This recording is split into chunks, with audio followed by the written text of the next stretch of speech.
Alright, hello people, I'm the dude, and this is my top 5 movies of all time for Jeff Bridges. I promised to do this one a while ago, didn't get around to it, and I'm a procrastinator, what can I say? Finally got around to it. I watched every movie he has ever made. I've seen most of them, probably 90% of them, even most of the older ones, but some of the more obscure ones I hadn't seen yet. I went ahead and watched all those, so I've seen literally every movie he's been in, even bit parts now, which is great. But top 5 movies of all time. We're going to do it kind of like the Keanu Reeves one, where I'm going to talk about the disappointing ones first, disappointing movies over his career, and then the ones that just barely didn't make the list, and then I'll get to the top 5. Most disappointing Jeff Bridges movies. I'm probably going to get crap for both of these because they're both well liked. I don't care. I hated both of them. The Vanishing. The Vanishing is a thriller, crime, drama type movie where Jeff Bridges is a bad guy.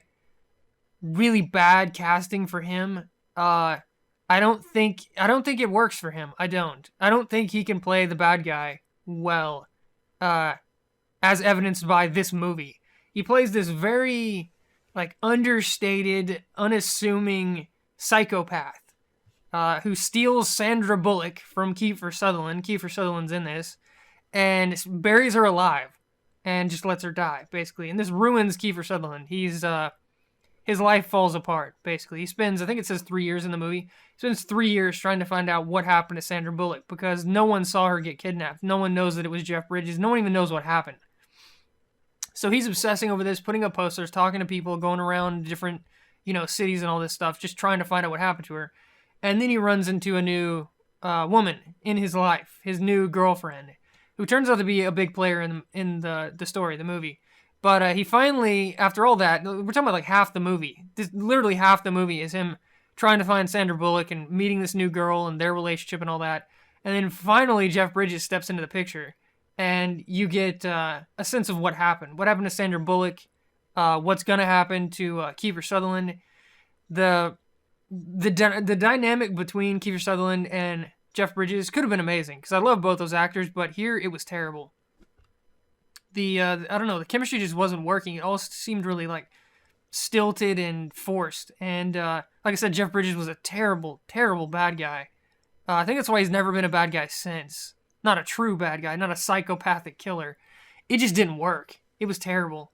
Kiefer Sutherland's new girlfriend, and probably what is the best part of the entire movie, she kidnaps Jeff Bridges' daughter and wants to trade his daughter for Kiefer, because at this point, Kiefer being an idiot and a completely and totally unrelatable moron in this movie, he drugs himself so that he can find out what exactly happened to Sandra Bullock and ends up buried alive too, because he's a moron. Why didn't you just grab Jeff Bridges, who's this whingy little whiny douchey guy, and just break all his fingers, He would have told you, right?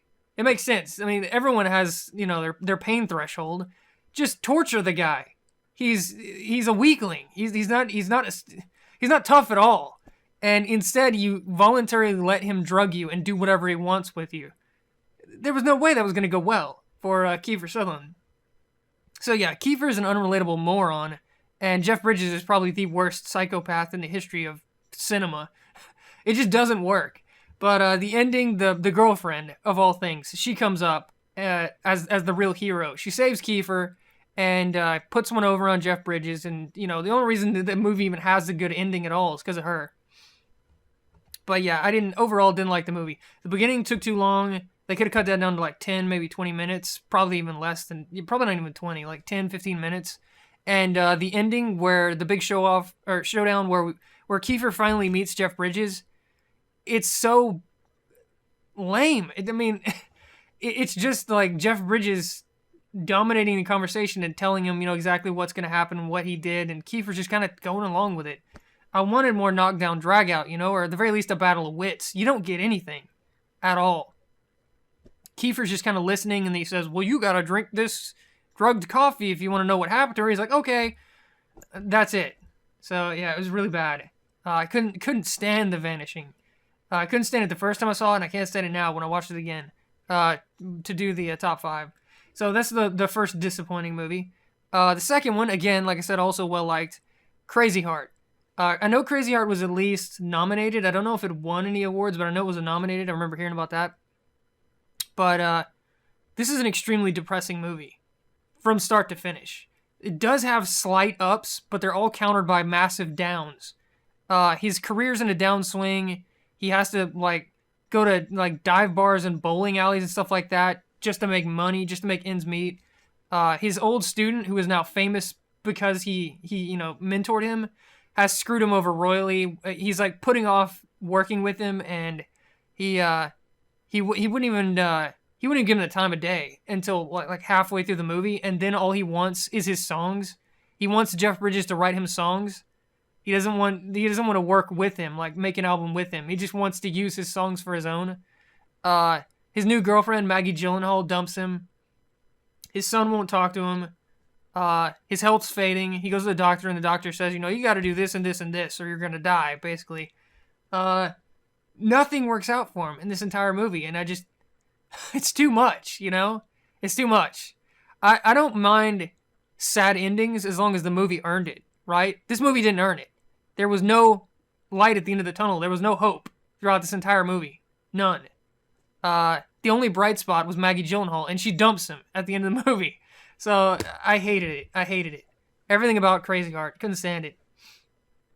So yeah, those are the two disappointing Jeff Bridges movies for me. Didn't like either one of them at all in the slightest. The ones that didn't make the top 5 list. This one was tough because he's had so many movies, but I'd say 8 Million Ways to Die is pretty close to the top 5. It's a really good, cop movie where he's got to solve the case, and it's made in the like Miami Vice era where the cops are a little bit cooler than they should. They dress really nice, they look really, stylish, and the villains are a little bit more, I don't know, swanky than they probably should be. Like Andy Garcia in this, he looks too damn business-like. He looks like a businessman. He doesn't look like a villain in the way they talk and the way they act. It's very 80s, but it still works. In the very beginning when he promises to save Sonny and it doesn't pan out, brutally so. They murder her in the back of the van, and you get to see like the blood splattering everywhere, and then they dump her off the bridge. That's all you need. That's all the incentive you need to get on board with this movie, because you want him to win at that point. And he does just that. He hunts down all the information, goes to talk to everyone, has a bunch of gun battles, finds out it's Angel, finds out it's Andy Garcia. He has that big face-off at the end where he has the drugs and Andy Garcia has the girl, Rosanna Arquette. And it's just a great scene. The whole movie's good. The face-off at the very, very end of the movie with him and Andy Garcia was pretty good on the little gondola thing or whatever the hell it is. But yeah, just really good movie. Not for any particular reason, just the whole thing was well made. And Jeff Bridges is good, and Rosanna Arquette's good. Andy Garcia is really good as Angel, as the bad guy. He's eating that role up. But yeah, just good movie. The other honorable mention, again, it's tough. Again, because he's had so many movies. I want to say The Fisher King, but I don't think it's close. We'll do 3. I was going to do 2, but we'll do 3. The Fisher King. Jeff Bridges with Robin Williams, and Robin Williams being Robin Williams. I don't think that guy can not try to be funny. He's not always funny, but he's always trying. Always. I can see him walking around to the grocery store just trying to be funny, trying to make people laugh. That's like the core of his being. But it works here. He's funny. Jeff Bridges wronged him in the past. He directly caused the death of his girlfriend, and Robin Williams went, nuts because of it. He's throughout the whole movie, he's this homeless guy who thinks he's like this chivalrous knight who's on a quest to find the Holy Grail and all this. It's a really fun movie, but it also has those tragic moments where Robin Williams has flashes of what happened to his girlfriend. She was actually blown away right in front of him with a shotgun, and the like bits all flew on his face. So it was as tragic as humanly possible, basically. But there's comedy elements. There's tons of comedy, and then it goes back to the tragedy. And comedy, balance. There's balance here. It goes back and forth. There's good and bad. And the ending's really good. Jeff Bridges, through his coaxing, Robin Williams finds a new girl. He likes her already, but Jeff Bridges and his girlfriend kind of get them together. And then Jeff Bridges scales this guy's like wall and steals this thing that Robin Williams thinks is the Holy Grail, and that ends up curing him. Him bringing him the Holy Grail ends up curing Robin Williams. So at the end of the movie, he's not crazy anymore. But it's a fun movie. It really is. And Robin Williams is great. He has as many misses as he does hits, but when he's on, and he's really good. So the other one, the third honorable mention, which, like I said, I was only going to do two, but I can't pick. Blown Away. Blown Away is Jeff Bridges as a bomb disposal technician versus Tommy Lee Jones, and it's really good. They're both Irish revolutionaries or whatever, and in their past, when they were younger, Jeff Bridges kind of betrayed Tommy Lee Jones unintentionally. I think that's the way it went. And Tommy Lee Jones shows up to his new life in America and decides he's just going to start killing people and ruining his life. And Jeff Bridges has to, disarm bombs and figure out where Tommy is and, figure out how to deal with him and protect his family. And it's that kind of movie, but it's really good. It works. Tommy Lee Jones is really good. Again, he's eating up this part. Yum, yum, yum. He's just like yumming it up. You can tell he's having a blast. Jeff Bridges is playing more the straight man, but again, it's really good. Jeff Bridges is usually very good, and there's no exception here. There's really good moments where he loses his old friend. He's trying to save him. His wife and his kid are in a Jeep, kind of like a la Speed, where if they hit the brakes, the bomb goes off, and he has to disarm the bomb while she's driving through traffic. That was pretty good. The scene where he has to save Forrest Whitaker, he's got like a bomb in his headphones, and he has to disarm the headphones. That was really good because you get character moments between Whitaker and Jeff Bridges, and up to that point, they were adversarial. They didn't like each other. They kind of come together in that scene where Jeff Bridges disarms the bomb and saves him. But just a lot of really good scenes. If anything, they needed more of the like mystery solving element. Like at the very beginning, the first bomb that Tommy Lee Jones' character sets off, it's this like ricochet blast where the bomb goes off. The force is shot in one direction. It bounces off like this metal plate, this gigantic metal plate, and the force bounces around a corner and kills this guy. That was pretty cool because Jeff Bridges shows up and he's like, oh, this is what happened, and he like figures it out. There's not much of that later on in the movie. It's just he disarms bombs. So maybe more of that, especially since Tommy's character is all about toys and like weird, crazy mazes and stuff like that, and like zaniness. If that would have been all the bombs, it would have been that much more interesting. But oh well, still really good movie. So those are the three honorable mentions. The top five itself, again, very tough. I knew what the top three were, and if you don't know what the top three are, there's something wrong with you. I'm sorry. There's something wrong with you if you don't know what the top three are, because they are so far and away better than anything he's ever done. Not that everything else he's on this list isn't good, but they're that much better. The top three. But the 4 and 5, it could have been either way. But I'm gonna say 5 is Thunderbolt and Lightfoot. Thunderbolt and Lightfoot was the first Jeff Bridges movie I ever saw. Clint Eastwood and Jeff Bridges, and kind of like this buddy cop movie, except they're not cops, they're actually criminals. So buddy crook movie. Kind of like, I don't know, Butch Cassidy and Sundance, that kind of thing. But their chemistry throughout this movie and their relationship and how it builds over the movie is just amazing. Jeff Bridges shows up out of nowhere and saves Clint Eastwood, and from that point on, they're just, attached at the hip. And somewhere halfway through the movie, once they finally trust each other, they decide to rob a bank. And it's a really good, series of scenes where they work together, they plan out how they're going to do it, they get all the stuff they need, and then they split up and they do their separate jobs, and it all works. They steal the money, and, you think they're going to get away, and the ending's even better. They don't get away. This has one of the all-time great endings for this type of movie. They get the money, and by coincidence, this one random lady who works at the drive-in, their plan was to get the money and drive into the drive-in and just sit there and wait instead of trying to outrun the cops.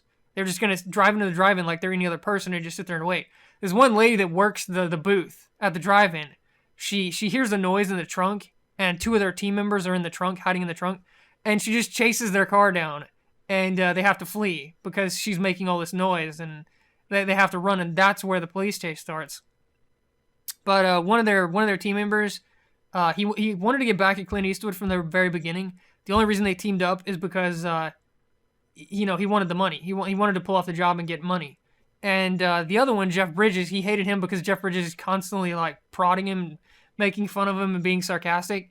And it comes to bite him in the ass in the movie because Red ambushes them, takes the money, kills one of them, knocks Clint Eastwood and Jeff Bridges out, and then like kicks Jeff Bridges in the head before he leaves because he hates him at that point in the movie. He gets what's coming to him. He tries to escape with the money and the police catch him. But at the very end, they think all hope is lost, right? They think they lost the money and they wasted their time and all this stuff. And it turns out they find the money from the previous job when Clint Eastwood was younger. They find it where it was hidden by complete accident. And so they have the money, they buy the car that Jeff Bridges wants, and they're all buddy-buddy, and it's all working out. But it turns out that the kick to Jeff Bridges' head was more damaging than they thought. And he's like slurring his speech, and he's got one of his eyes is like droopy, and you can tell something's wrong. And at the end of the movie, he dies. Big spoilers. Jeff Bridges dies he got the white Cadillac, he got his best friend, he got the money, so he was still happy. But he dies at the end of the movie, and Clint Eastwood has to drive off, on his own. And it's a sad ending, but the movie works, and it earned it. It earned that ending. It did. So, really good movie. Clint Eastwood actually smiles in this movie. God forbid. I think the only other movie he ever smiled in was the one with the orangutan, where he's like a truck driver or whatever, and he's like running from the cops and all that. It's kind of like Smokey and the Bandit, kind of. But yeah, he doesn't smile much throughout his career. Here he actually smiles multiple times. He's actually happy. Him and Jeff Bridges, it just works. Whereas Kiefer and Jeff Bridges failed horribly, Clint Eastwood and Jeff Bridges just clicked. It worked. It was really good. So yeah, that's number 5. Highly recommended if you haven't seen it. Number 4. This was probably the most controversial pick, easily. Even picking Crazy Heart and The Vanishing as the most disappointing movies, this is probably more controversial than that. Tron Legacy. Tron Legacy is my 4th pick for Jeff Bridges' best movies of all time. Jeff Bridges is having so much fun in this movie.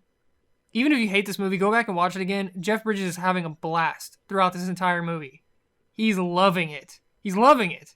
And anyone who wasn't there with like ridiculous expectations was loving it too. I was in the movie theater when this came out. People were loving it. They loved it, genuinely. It's just the people that they want to overanalyze it and they have too much expectations and all this other bullshit. They're the ones that didn't like it.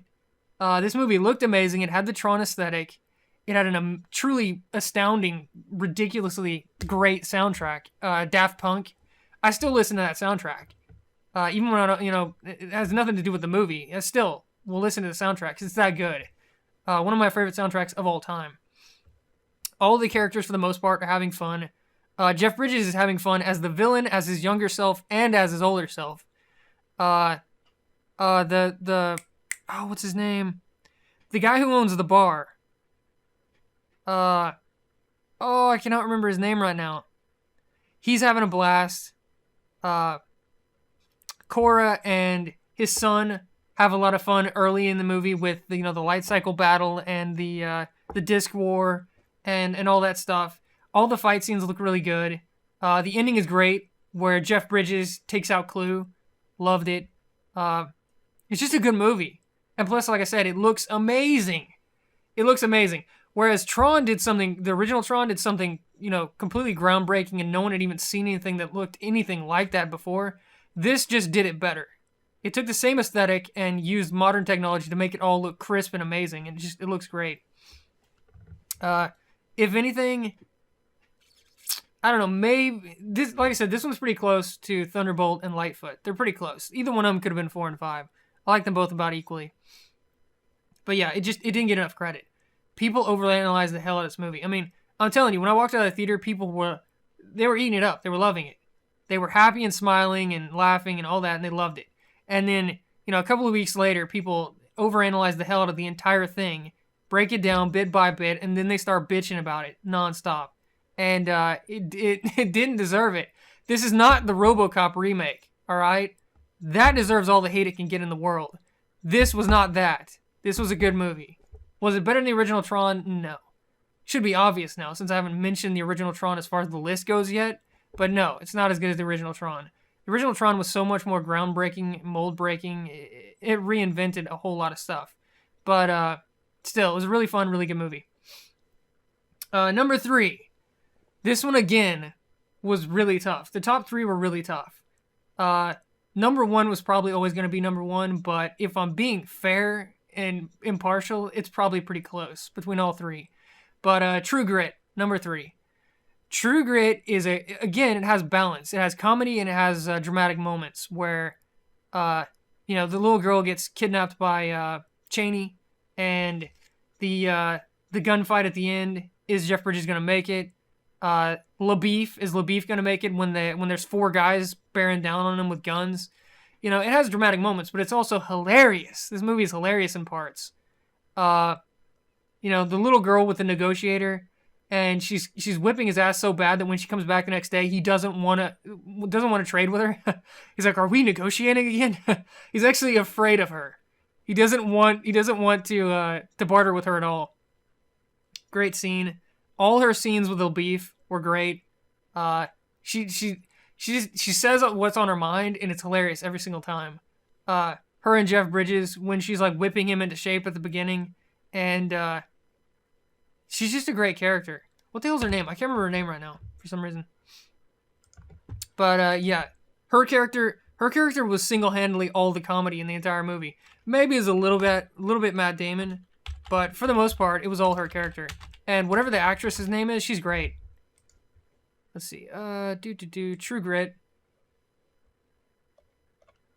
Her name is Maddie. Right, Maddie. And the actor's name is Haley Steinfeld.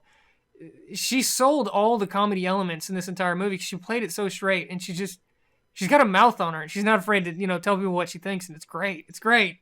LaBeef turns out to be the hero in the end, or well, him and Jeff Bridges. But you think LaBeef is like he's so like falling apart and beaten. He's like been drugged.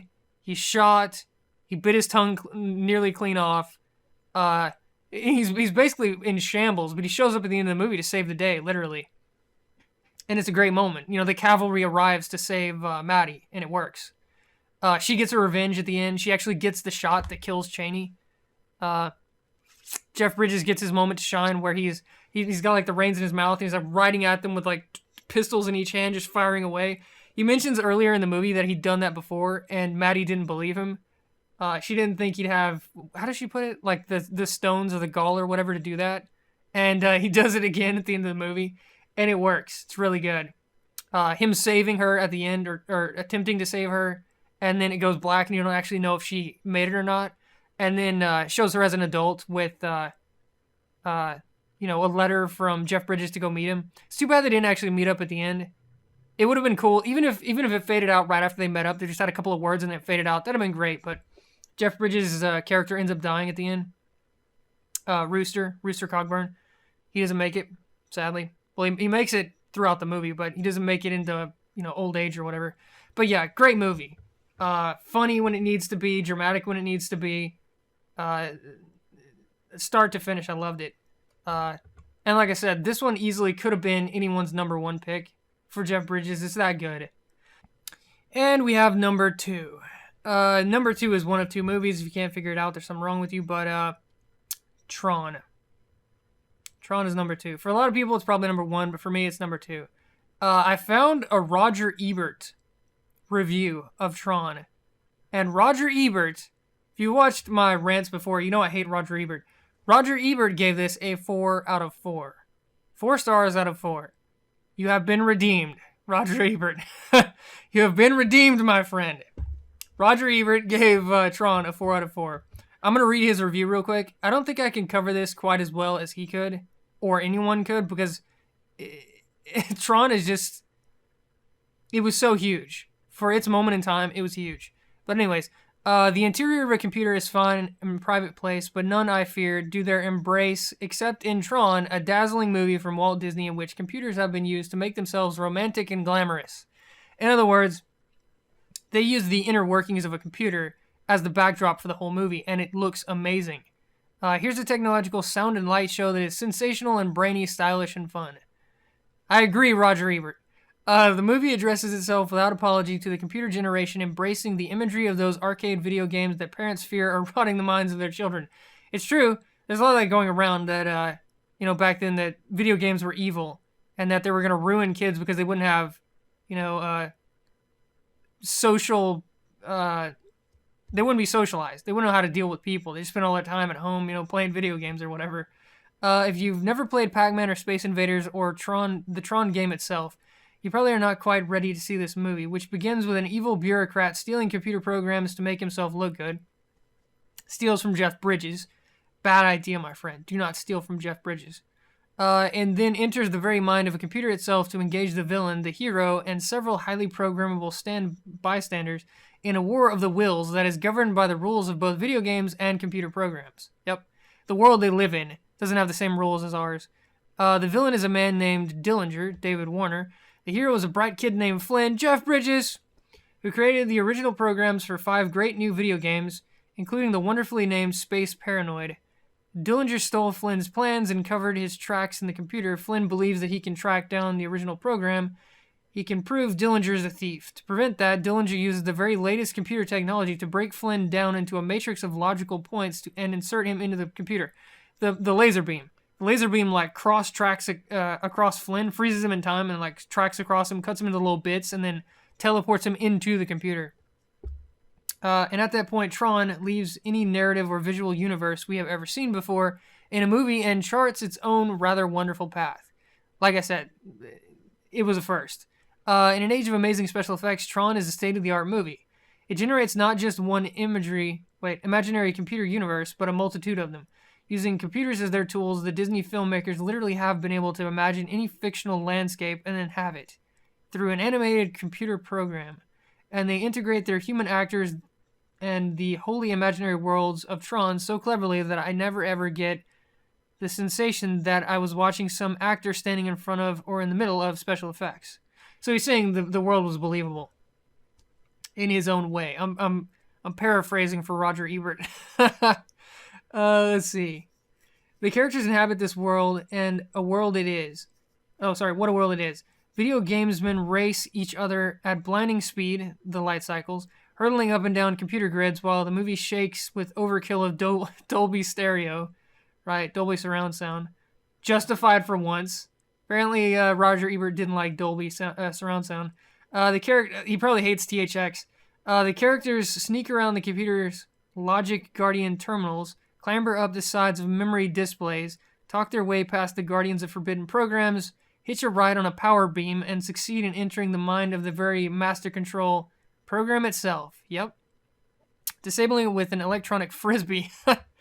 This is all a whole lot of fun. Tron has been conceived and written with the knowledge of computers that it mercifully assumes the audience shares. Right. That doesn't mean we do share it, but that we're bright enough to pick it up and don't have to sit through long, boring explanations of it. Okay. So instead of explaining everything, what a bit is, what RAM is, all this stuff, it just, it rolls with it. It doesn't really need to explain that stuff, to be honest. I mean, it's an adventure. The land is fantastical and all that, and yes, it's technically inside a computer, but you're along for the ride anyways. It didn't matter. There is one additional observation I have to make about Tron, and I don't really want it to sound like a criticism. This is an almost wholly technological movie. Although it's populated by actors who are engaging, Bridges, Cindy Morgan, or Sinister Warner, it is not really a movie about human nature like Star Wars or The Empire Strikes Back, but much more so, this movie is a machine to dazzle and delight us. Like I said, like Avatar. It's less about the plot and more about the experience. It is not a human interest adventure in any generally accepted way. Okay. That's alright, of course. It's brilliant at what it does, and in a technical way, maybe it's breaking ground for a generation of movies in which computer-generated universes will be the background for mind-generated stories about emotion-generated personalities. All things are possible. Yes, computer-generated CG everything. CG everything. So you were right there, Roger Ebert. You win this one. But, yeah. He basically spelled it out. It was groundbreaking in every way, and it was a blast to watch from start to finish. That's all that mattered. It didn't need to be deep or meaningful. It was so much fun. And it looked truly unbelievable, mind-blowing. It looked mind-blowing at the time. So yeah, Tron. Love it. Love, love, love, love Tron. I mean, you can't say enough good things about the original Tron. You just can't. And then we have number one, numero uno, should be obvious, should be painfully obvious, The Big Lebowski. The Big Lebowski is hands down one of the funniest, if not the funniest movie of all time. And when I say movie, I mean like the whole thing, consistently from start to finish. It's hilarious. There are constantly new scenes showing up and new character moments and plot developments and all of this, but none of that matters because in every single scene, something hilarious is happening. Something. It starts off with him getting harassed by Jackie Treehorn's guys, and the peeing on the rug, and that rug really tied the room together, and the bowling ball. Obviously, you're not a golfer, and then it goes to Walter and Jeff Bridges and Steve Buscemi, and they won't give Steve the time of day. You're out of your element, Donnie. Shut the fuck up, Donnie. Donnie, you're out of your element. And then they keep bringing up the damn rug like this rug meant anything. It's this like faded little crappy looking rug, and like it really tied the room. No, it didn't tie the room together. Shut the fuck up. And then he meets the other Lebowski, Mr. Lebowski. He calls him Mr. Lebowski. You're Mr. Lebowski. I'm the dude. So that's what you call me, And their whole dialogue about Jeff Bridges being a bum, and Jeff Bridges taking one of his rugs, and then he meets Bunny, and Bunny will blow him for $1,000 or whatever. And the whole movie, it's just like every single scene, all of it, it's just nonstop hilarious. It never ends. It never slows down. Everything about that movie is funny, and that's why I love it. I can go back and watch it right now, and it's immensely quotable, and everything about it is hilarious, and it never gets old. The scene where he's in the car and he's smoking a J and he wants to flick it out the window, but it bounces off the window and hits his crotch, and he loses his shit and crashes the car is an amazing scene. He's got like Creedence playing in the background, do do do do do do do do, and great scene. The scene with the cop where the cop throws the mug at him and he calls him a fascist, great scene. The best scene in the entire movie, hands down, you can't even argue it, is Steve Buscemi's remains, Donnie's remains. They've got them in the coffee can, and Walter's doing this stupid eulogy that he brings up Vietnam for the 50 billionth time, and it has nothing. Jeff Bridges loses his shit because it has nothing to do with anything at all. And he goes to dump out the ashes, and the wind kicks up, and Jeff Bridges just happens as he's standing right behind him. Wham! Dude, one of his best friends who just died, all of his ashes just fly right in his face. And easily one of the funniest scenes I've ever seen in any movie ever. I was literally dying the first time I saw that scene. Everything about this movie. The Kenny Rogers little musical number with him and Jeff Bridges and Julianne Moore was great. Just dropped in. And to see what condition my condition was in. And the whole bowling theme throughout the whole thing. It's just, the movie's too good. I love The Stranger. I love Sam Elliott. He shows up at the beginning of the movie to meet the dude. He shows up later when the dude is basically down in the dumps. The lowest he gets throughout the movie. And then he shows up at the end when technically the dude hasn't really come very far, but because he's the dude, he just lets it all go. He just lets it all, he just rolls with it. Because he's the dude. That is the dude incarnate, He just rolls with everything. Doesn't matter how bad it gets. Even when he does manage to get caught up in the moment, he just lets it go. And he's like, okay, fuck it. And he just leaves. That scene where he's carrying around the damn phone. He's carrying around the phone, and he has that moment with Walter and Donnie. And he goes to leave because he can't drive his car. He walks off, and Donnie's like, your phone's ringing. He's like, thank you, Donnie. And the phone's been ringing for 5 minutes now straight. And when he goes to leave, Donnie's like, your phone's ringing, dude. Thank you, Donnie. I love this movie. I can't say enough good things about it. I really can't. There's so many great scenes. I haven't mentioned even half of them. Not even close. But, yeah. It's just one of those movies that it's memorable. It's amazing the first time you see it. It's amazing the second 50 billionth 500th time you've seen it. Never gets old. All the actors are having fun and they're loving it and they're all really good. I can't say anything bad about it. So yeah, The Big Lebowski is my number one for Jeff Bridges. Easily my number one. Probably my number one for anyone who's even in this movie. Although technically the only really starring role would be what? Jeff Bridges and maybe John Goodman. Because he's in most of this movie too. So, all the other ones would have been bit parts. But still, it's too good.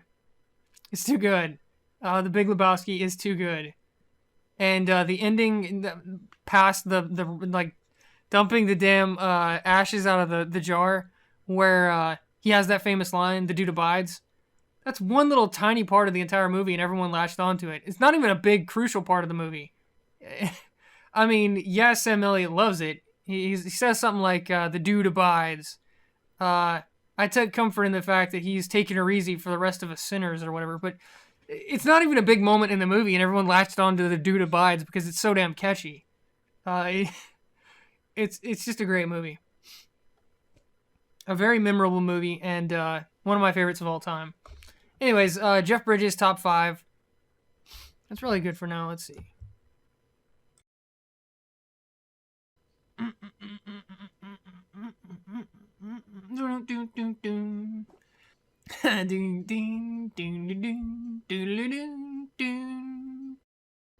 Forward troubles in the north, lock the front door, oh boy. Look at all the happy creatures dancing on the lawn.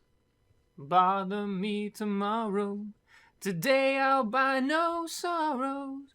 Do, do, do, looking out my back door. Wow, wow, wow, wow, wow, wow, wow, wow.